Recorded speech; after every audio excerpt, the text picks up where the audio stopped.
பொள்ளாச்சியில் நடந்த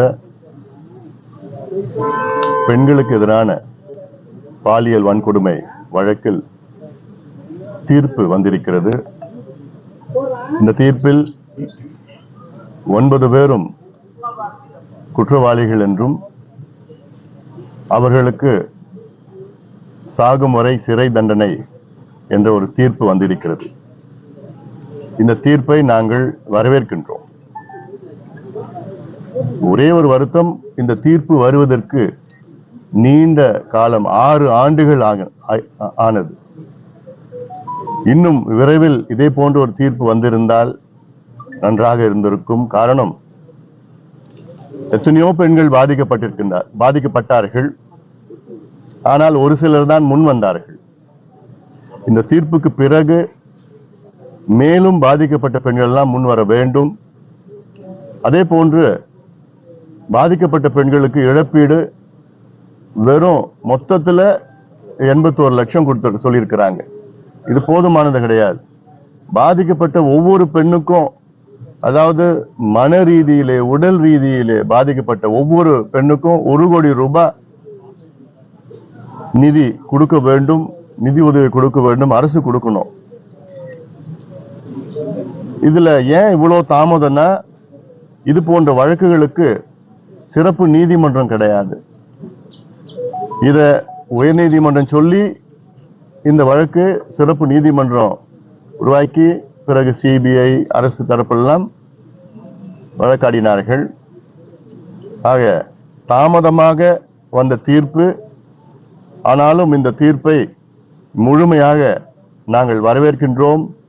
இது மற்றவர்கள் பெண்களுக்கு எதிரான பாலியல் வன்கொடுமைகளோ எந்த ஒரு அச்சுறுத்தலோ ஈடுபடக்கூடாது என்று இந்த தீர்ப்பு தெளிவாக சொல்கிறது. தமிழக அரசு இன்னும் கடுமையான சட்டங்களை பெண்களை பாதிக்கின்ற, அதாவது பெண்களுக்கு பாதுகாப்பான கடுமையான சட்டங்களை கொண்டு வர வேண்டும். இன்று தமிழ்நாட்டிலே பெண்கள் தைரியமாக வெளியிலே செல்ல முடியாத ஒரு சூழல் இருக்கிறது. இதற்கு முழு காரணம் தமிழ்நாட்டிலே மது கலாச்சாரமும் போதை கலாச்சாரமும். போதை என்றால் நான் சொல்வது கஞ்சா, அபின், காக்கேன், ஹெரோயின். இப்போ இருக்கிற சூழல்ல மதுவோட அதிகமா இப்போ இருக்கின்ற இளைஞர்கள் போதையில் பொருட்களில் ஈடுபட்டு கொண்டிருக்கின்றார்கள். ஆளுங்கட்சிக்கு தெரியும், முதலமைச்சருக்கு தெரியும், அதிகாரிகளுக்கு தெரியும், காவல்துறைக்கு தெரியும். ஆனாலும் எந்த நடவடிக்கை எடுப்பது போல தெரியல எங்களுக்கு.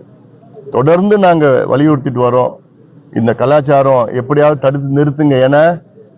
கடந்த 50 ஆண்டு காலமாக தமிழ்நாட்டிலே மது கலாச்சாரத்தை மீண்டும் கொண்டு வந்தது இந்த ஆளும் கட்சியும் இந்த திராவிட கட்சிகள் தான்.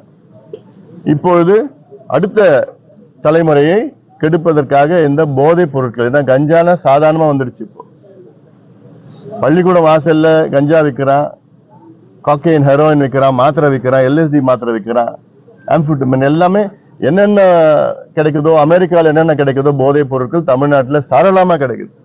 பள்ளிக்கூட வாசல்ல, கல்லூரி வாசல், எங்கே பார்த்தாலும். ஒரு நேரம் நகரத்துல தான் இருக்கும், இப்ப கிராமத்துல வந்துடுச்சு. காவல்துறைக்கு தெரியும் யார் விற்கிறான்னு தெரியும். ஆனாலும் அது நடவடிக்கை எடுக்கிறது கிடையாது.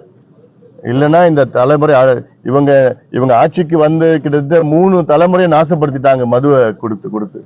இப்ப அடுத்த 4வது தலைமுறை நாசப்படுத்த துடிச்சிட்டு இருக்கிறாங்க இந்த போதை பழக்கத்தை. இதனால பெண்களுக்கு பாதிப்பு, அதிகமா பாதிப்பு பெண்களுக்கு தான். தைரியமா நடமாட முடியல. தமிழ்நாட்டு சட்டம் ஒழுங்கு பிரச்சனை காரணம் இதுதான். முடக்குவாதம், மூலம் உள்ளிட்ட நோய்களுக்கு சிறப்பு சிகிச்சை பெற ஸ்ரீவித்யா சித்தா மற்றும் வர்மா மருத்துவமனை, அரியலூர்.